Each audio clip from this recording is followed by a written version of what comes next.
Hi friends. दोस्तों, JNU में admission के बाद में या फिर एडमिशन लेने के साथ में जो सबसे ज़्यादा दिमाग में चलने वाली चीज़ होती है कि यार हॉस्टल मिलेगा नहीं मिलेगा, हॉस्टल की क्या प्रोसीजर होंगे, हॉस्टल मिलने की क्या प्रोसीजर होंगी, या फिर जो उसकी हॉस्टल की फैसिलिटीज़ एकोमोडेशन है, that is one of the best facilities and accommodation in the India. इसीलिए दोस्तों वहाँ पे हॉस्टल लेने के लिए लोग बेचैन होते हैं। जो स्टूडेंट वहाँ पे एडमिशन लेता है वो चाहता है कि मुझे हॉस्टल मिल जाए। इवन मिलता भी हॉस्टल औरों के मुकाबले तो वहाँ पे हॉस्टल मिल ही जाता है, लेकिन उसकी कुछ क्राइटेरियाज होते हैं, किसको मिलेगा हॉस्टल, किस बेस पे मिलेगा हॉस्टल, वो सब देखा जाता है। उसके बाद में हॉस्टल जो होते हैं वो अलॉट किया जाता है। तो यहाँ पे कुछ इंस्ट्रक्शंस हैं, मैं इस वीडियो में ही डिस्कस करने वाला हूँ कि हॉस्टल फैसिलिटी कैसे आपको मिल सकती है जेएनयू में, और अगर आप इस क्राइटेरिया के अंदर में आते हो तो फ्री रहो, मिल जाएगा हॉस्टल। लेकिन अगर ये इसमें नहीं आते हो तो फिर नहीं मिलेगा। तो चलो उसी को हम लोग यहाँ पे देखने की कोशिश करते हैं, चांसेस क्या हैं किसी को मिलने की। तो देखो यहाँ पे लिखा हुआ ऊपर में, it is important to note that in the view of limited hostel accommodation. मतलब यहाँ पे क्लियरली लिखा हुआ है कि अगर आप फुल टाइम प्रोग्राम में एडमिशन लेते तभी आप हॉस्टल के लिए एलिजिबल है, उसके अलावा पार्ट टाइम के लिए एलिजिबल नहीं है। लेकिन हाँ, अगर आपको वहाँ पे मार्क्स आ जाता है, उतने में मेरिट बन जाती है आपकी और वहाँ पे सिलेक्शन हो भी जाता है, तो इसका मतलब ये नहीं कि आपको हॉस्टल मिल ही जाएगा। यहाँ पे देखिए लिखा भी हुआ दोस्तों कि would not ensure allotment of hostel accommodation. तो इसका मतलब ये नहीं कि आपको हॉस्टल मिल ही जाएगा, उसकी कुछ प्रायोरिटी होती है, उसी के बेस पर आपको मिलेगा। अब सवाल ये है कि जो हॉस्टल के लिए फॉर्म वहाँ पे अप्लाई किया जाता है, हॉस्टल लेने के लिए आपको जो फॉर्म भरना पड़ता है वो कब तक भर सकते हैं आप। तो यहाँ पे देखिए लिखा हुआ है, the last date for receipt of application form for hostel allotment will be the last date of admission. Admission का जो वहाँ पर लास्ट डेट होगा वहीं हॉस्टल फैसिलिटीज़ को लेने के लिए भी लास्ट डेट होगा। एंड हॉस्टल का जो रिजर्वेशन है, हॉस्टल अलॉटमेंट है, वो प्रायोरिटी बेसिस पे जो भी है कंसेशन या जो भी ST SC, उसके बाद में फिजिकली हैंडीकैप्ड या फिर OBC वाले इन EWS का, वो सब रूल्स के अकॉर्डिंग होगा। जो यूनिवर्सिटीज़ को रूल्स है उसके अकॉर्डिंग वहाँ पे अलॉट किया जाएगा। सब में दोस्तों रिजर्वेशन है, ये ध्यान में रखिएगा। तो चलिए अब हम लोग यहाँ पे बात ये करते हैं कि किस किस को हॉस्टल मिलेगा और कब मिल सकता है। देखिए यहाँ पे 3 प्रायोरिटी है, first priority, second priority and third priority. इन्हीं 3 प्रायोरिटी के बेस पे तुम लोगों को ये डिसाइड किया जाएगा कि हॉस्टल मिलेगा कि नहीं मिलेगा। फर्स्ट प्रायोरिटी में 3 सेक्शंस हैं, A, B एंड C। तो फर्स्ट प्रायोरिटी में मोस्टली वो स्टूडेंट आते हैं जो कि बाहर के हैं, फुल टाइम प्रोग्राम में एडमिशन लिए हैं, दिल्ली के नहीं हैं और बाहर में रह के पढ़े हैं, मतलब आउट ऑफ दिल्ली, और उन्होंने कभी भी हॉस्टल की फैसिलिटी नहीं लिया हुआ है।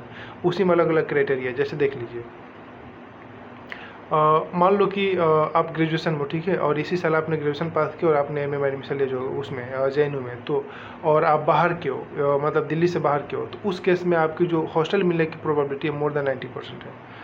और दूसरी में क्या है, स्टूडेंट जो है वो दिल्ली का नहीं है एंड उसने क्वालिफाइंग एग्ज़ाम दिल्ली से रह के पास किया है और वहीं किसी हॉस्टल या फिर किसी जगहों पर रह के वहाँ पे पढ़ा हुआ है, तो उसको सेकंड नंबर पे मिलेगा। और थर्ड नंबर पे वो आता है जो कि अपनी जो क्वालिफाइंग एग्जामिनेशन है वो दिल्ली से पास किया है और वहाँ पे अपने से पैसे लेके, रूम रेंट लेके, किराए पर रह के वहाँ से उसने पढ़ा है और इंट्रेंस पास किया है।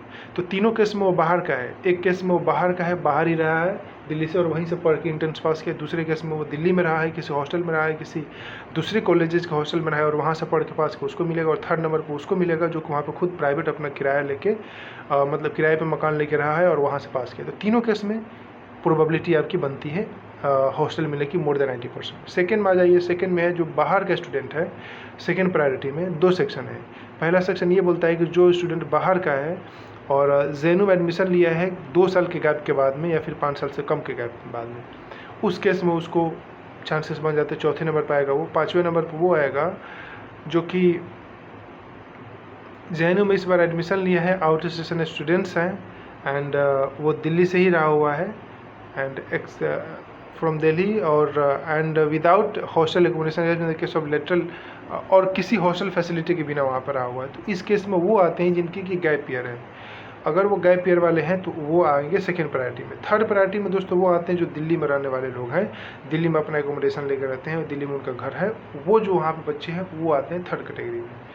अब यहाँ पे देखिए लिखा हुआ है, student who have already availed hostel facility are not eligible for the same in the case of their admission to the same level of programme. अगर कोई स्टूडेंट एमए के लिए एडमिशन लिया था पहले और उसने पास कर लिया है हॉस्टल लेकर, दोबारा उसी के लिए अप्लाई कर रहा है जेएनयू में, तो उसके लिए फिर उसको हॉस्टल फैसिलिटी नहीं मिलेगी। यहाँ पे क्लियरली लिखा हुआ है। तो ये दोस्तों है क्राइटेरिया, 3 क्राइटेरिया है, 3 प्रायोरिटी है। फर्स्ट वाले में आउटसाइडर, सेकंड वाले में आउट स्टेशन वाले हैं लेकिन उनके बीच में गैप ईयर है, और थर्ड वाले में जो दिल्ली के रहने वाले हैं। मेनली ये 3 क्राइटेरिया है। और हाँ, फर्स्ट प्रायोरिटी मैंने बताया ही था कौन कौन एलिजिबल होते हैं, और उसमें भी अगर ST SC हैं, OBC हैं, तो उनको और ज़्यादा प्रिविलेजेज मिलते हैं rather than generals and EWS। तो ये आप याद रखिएगा। तो आई थिंक आप समझ गए होंगे, और मुझे उम्मीद है कि आपको हॉस्टल मिल जाएगी, क्योंकि बहुत सारे स्टूडेंट ऐसे होते हैं जो आउट स्टेशन से वहाँ पर पढ़ने जाते हैं, और इंडिया के कोने कोने से वहाँ पर पढ़ने जाते हैं खुद। तो इसलिए वहाँ पर हॉस्टल की जो फैसिलिटी की जो चांसेस होती हैं वो बहुत ही हाई होती है। तो ये था दोस्तों हॉस्टल फैसिलिटी के बारे में कि किस किस को मिल सकता है प्रायोरिटी बेस पे, and all about these all things. बाद में मैं ये बताऊंगा कि हॉस्टल फैसिलिटी के लिए कौन कौन से डॉक्यूमेंट जमा करने पड़ते हैं, क्या क्या आपको डॉक्यूमेंटेशन चाहिए हॉस्टल फैसिलिटी लेने के लिए। नेक्स्ट वीडियो में मैं ये सब चीज़ों को डिस्कस करूँगा। तब तक के लिए thank you so much, and videos को लाइक एंड शेयर ज़रूर करना, एंड कमेंट भी कर सकते हो आप।